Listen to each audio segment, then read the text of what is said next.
Respected all parents and all my dear students, very good morning all of you. Students, welcome to the SST class. Today we will do chapter number 6 in geography and the name of the chapter is natural vegetation and wildlife. So बच्चों, natural vegetation का मतलब जैसे कि आप सभी को पता होगा पेड़ पौधे और वाइल्ड लाइफ यानी जंगली जानवर। तो इन्हीं सब के बारे में हम इस चैप्टर में डिस्कस करेंगे। But before starting the chapter student, I just want to discuss a thing that as you all know that it is very crucial time. बहुत क्रूशियल टाइम है, बहुत डिफ़िकल्ट टाइम है हम सभी के लिए, और इस टाइम को फेस भी हम सबको मिलकर ही करना है। तो बच्चों, केवल डिफ़िकल्टी आप लोगों के लिए नहीं है, डिफ़िकल्टी हम लोगों के लिए भी है। तो इसका सॉल्यूशन सिर्फ ऐसे ही निकाला जा सकता है कि कुछ मेहनत आप करो, कुछ मेहनत हम करेंगे, और अगर दोनों ही मेहनत मिलकर करेंगे तो उसके बाद ज़रूर सक्सेस मिलेगी। और इस टाइम से भी, ये जो क्रूशियल टाइम है, इस टाइम से भी ज़रूर निपटा जा सकता है। तो बच्चों, ऐसी कोई भी समस्या नहीं होती है जिसका सॉल्यूशन ना निकाला जा सके।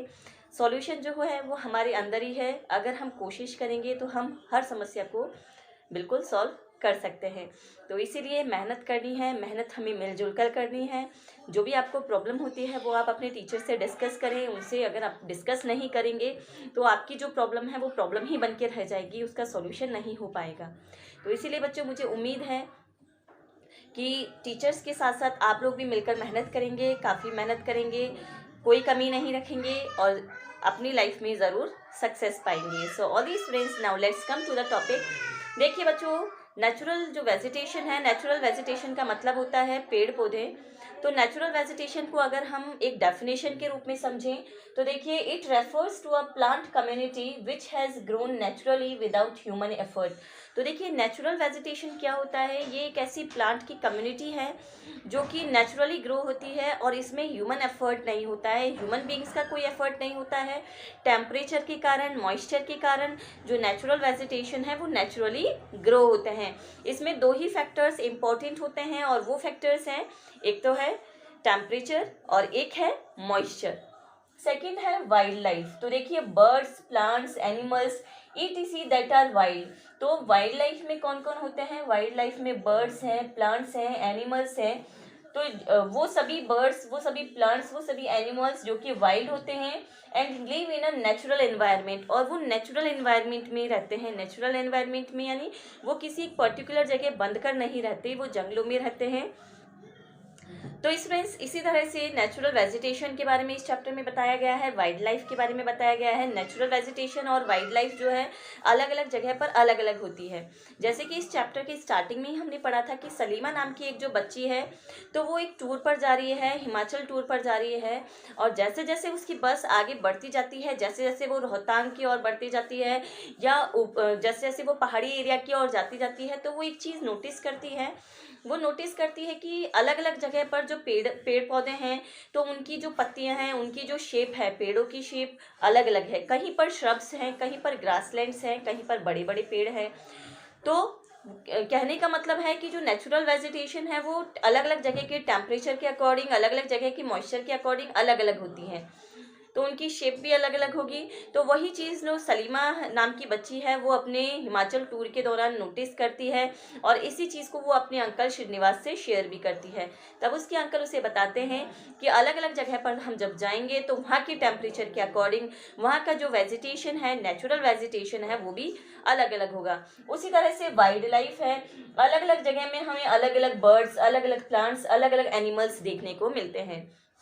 तो इस चैप्टर में बच्चों इन्हीं सबको डिटेल में बताया गया है। हमें इस चैप्टर में यही जानने को मिलेगा कि किस तरह से अलग अलग जगह पर अलग अलग ग्रासलैंड्स होते हैं, अलग अलग श्रब्स होते हैं, अलग अलग फॉरेस्ट होते हैं। So now all the students, after discussing the summary of this chapter we will discuss the question answers. अब हम क्वेश्चन आंसर्स को डिस्कस करेंगे। बच्चों, आपको सभी क्वेश्चन आंसर्स को ध्यान से देखना है और ध्यान से समझना है। All the students, now we are going to discuss the question answers. Question number first है, mosses and lichens are found in. तो मॉसेज एंड लिचेंस क्या है बच्चों? एक तरह की काई होती है। तो पूछा जा रहा है कि मॉसेज और लिचेंस कहाँ पर पाए जाते हैं? तो ये पाए जाते हैं टुंड्रा वेजिटेशन में, टुंड्रा टाइप की वेजिटेशन में। और टुंड्रा वेजिटेशन जो मोस्टली जो कोल्ड क्लाइमेटिक एरिया होता है वहाँ पर देखे जाते हैं। नेक्स्ट है, thorny bushes are found in. Thorny bushes यानी कांटेदार जो झाड़ियाँ होती हैं वो किस जगह पर पाई जाती हैं? तो वो किस तरह के क्लाइमेट में पाए जाते हैं? Hot and dry desert climate. जो हॉट एंड ड्राई बिल्कुल डेजर्ट की तरह जो क्लाइमेट होता है, तो ऐसे एरिया में थॉर्नी बुशेस देखे जा सकते हैं। नेक्स्ट है, in tropical evergreen forest one of the common animal is. Tropical evergreen forest में सबसे मतलब कॉमन एनिमल्स में से एक कौन सा एनिमल है? तो वो है मंकी। नेक्स्ट क्वेश्चन है बच्चों, one important variety of conifers forest is. Conifers forest की एक इंपॉर्टेंट वेराइटी कौन सी है? एक इंपॉर्टेंट वेराइटी है पाइन ट्री। तो I am again repeating all these question answers, बच्चों ध्यान से देखिएगा। क्वेश्चन नंबर फर्स्ट है, mosses and lichens are found in. Mosses and lichens, जैसे कि मैंने आपको बताया कि काई होती है एक तरह की, तो मोसेस एंड लीचेंस कहाँ पर पाए जाते हैं? तो ये पाए जाते हैं टुंड्रा वेजिटेशन में। सेकंड क्वेश्चन है, thorny bushes are found in. Thorny bushes जो कांटेदार झाड़ियां हैं वो कहाँ पर देखी जा सकती हैं? तो hot and dry desertic climate में, hot and dry desertic climate. Third question है, in tropical evergreen forest one of the common animal is. Tropical evergreen forest में से कॉमन एनिमल्स में से एक कोई सा भी एक एनिमल कौन सा है? तो वो है monkey. One important variety of conifers forest is pine tree. These friends, now we will discuss the match the following of this chapter. तो देखिए, वॉलरस। वॉलरस क्या होता है? वॉलरस है एक पोलर एनिमल जो कि केवल ठंडे प्रदेशों में पाया जाता है। नंबर सेकंड है सिदार। सिदार क्या है? एक सॉफ्टवुड ट्री है। एक ट्री है जिसकी जो वुड है बहुत सॉफ्ट होती है, इसलिए सॉफ्टवुड ट्री कहा जाता है। थर्ड है ऑलिव्स। ऑलिव्स क्या होता है? एक सिट्रस फ्रूट है। सिट्रस का मतलब होता है जो खट्टा सा होता है, तो एक सिट्रस फ्रूट है। Elephant, an animal of tropical deciduous forest. तो देखिए, एनिमल क्या है? एक ऐसा एनिमल है जो कि ज़्यादातर ट्रॉपिकल डेसिडस फॉरेस्ट में देखने को मिलते हैं। हम लोगों ने आज पढ़ा था बच्चों, हम लोगों ने हमारे जो लास्ट वीडियो है उसमें ये पढ़ा था कि इंडिया में भी ज़्यादातर ट्रॉपिकल डेसिडस फॉरेस्ट देखने को मिलते हैं, क्योंकि ट्रॉपिकल डेसिडस फॉरेस्ट उन क्लाइमेट में देखने को मिलते हैं जो कि मानसून टाइप का होता है, जहाँ पर सीजनल चेंजेस होते हैं। और क्योंकि भारत का जो क्लाइमेट है वो मानसून टाइप का है, इंडिया का जो क्लाइमेट है वो मानसून टाइप का है, यहाँ पर सीजनल चेंजेस होते रहते हैं, इसीलिए यहाँ पर ज़्यादातर ट्रॉपिकल डेसिडस फॉरेस्ट देखने को मिलते हैं। और इसीलिए एलिफेंट क्या है? एक ऐसा जानवर है जो ज़्यादातर कहाँ पर देखने को मिलता है? ट्रॉपिकल डेसिडस फॉरेस्ट में। नेक्स्ट है कैंपस। कैंपस क्या है बेटा? एक तरह की ग्रास होती है। तो ये क्या है? Tropical grasslands of Brazil. तो कंपोज क्या है? एक ट्रॉपिकल ग्रासलैंड्स है जो कहाँ पर पाए जाते हैं? जो कि पाए जाते हैं ब्राज़ील में। डाउन्स। डाउन्स क्या है? ये भी एक तरह की ग्रास होती है, एक तरह की ग्रासलैंड्स है जो कि कहाँ पर देखी जाती है? ऑस्ट्रेलिया में। तो डाउन्स क्या है? Temperate grasslands in Australia. So all these friends, I am again revising all these points. Walrus, a polar animal. Cedar, softwood tree. Olives, a citrus fruit. Elephant, an animal of tropical deciduous forest. Compass, tropical grasslands of Brazil. Downs, temperate grasslands in Australia.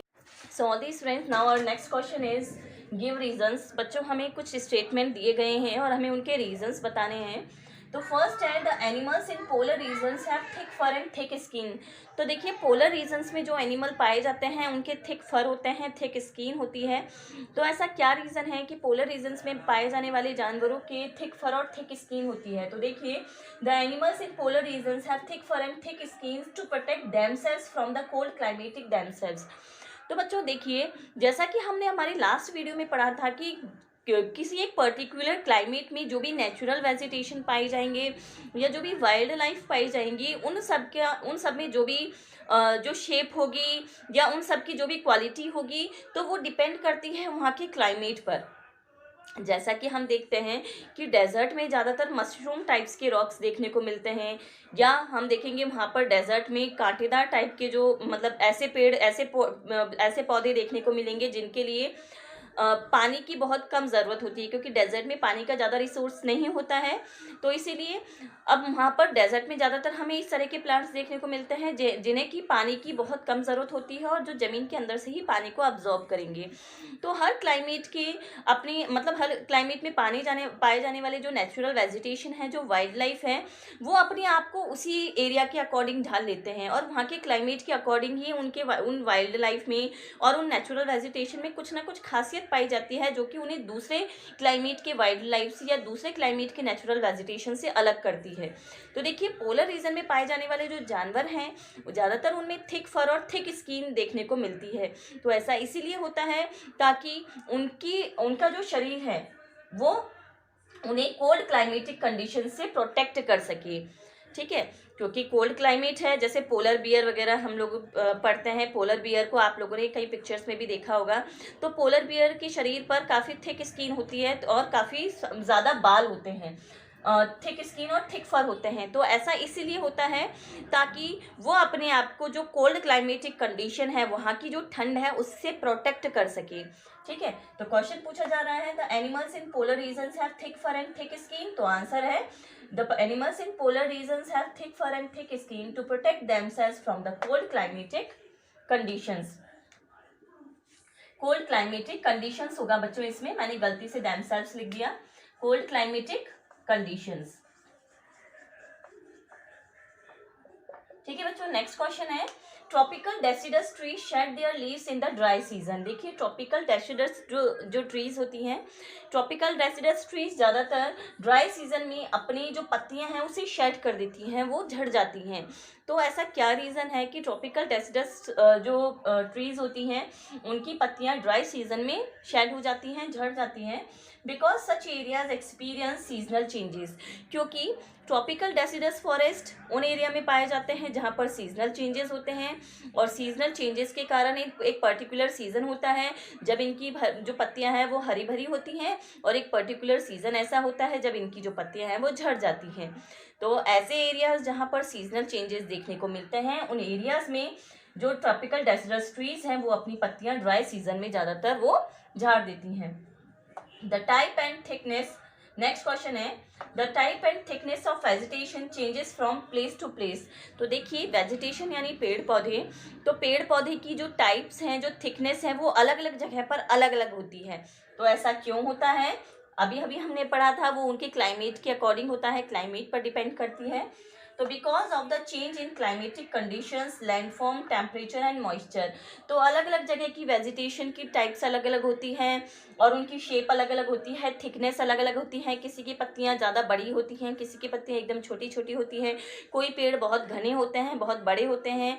ठीक है, किसी पेड़ की ऊंचाई बहुत बड़ी होती है, किसी पेड़ की ऊंचाई कम होती है। तो वो उनके टाइप अलग अलग होंगे, थिकनेस अलग अलग होगी। तो ये डिपेंड करता है वहाँ के क्लाइमेटिक कंडीशंस पर, वहाँ के लैंडफॉर्म पर, वहाँ के टेम्परेचर पर और वहाँ के मॉइस्चर पर। So all these students, I am again revising all these statements. Please listen carefully. Give reasons. पढ़ेंगे हम। The animals in polar regions have thick fur and thick skin.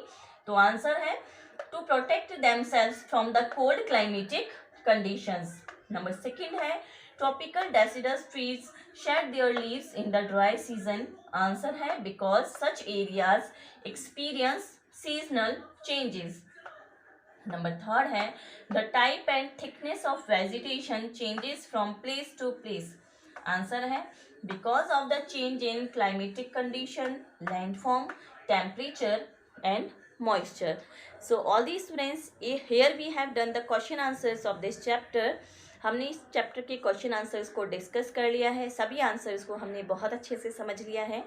Now you have to watch the video carefully, now you have to read and you have to write all the answers carefully, and if you have any doubt, if you have any questions, any queries, then you can ask me, you can contact to me anytime. आप मुझसे कभी भी किसी भी समय बात कर सकते हैं, अपनी प्रॉब्लम्स डिस्कस कर सकते हैं। एसएसटी के इस चैप्टर में जो कि ज्योग्राफी का चैप्टर नंबर 7 है, तो अगर आपको कोई भी या किसी भी तरह का कोई भी डाउट होता है तो बच्चों आप मुझसे किसी भी समय आप पूछ सकते हैं। सो till then all is friends, keep learning, stay home, stay safe, take care all.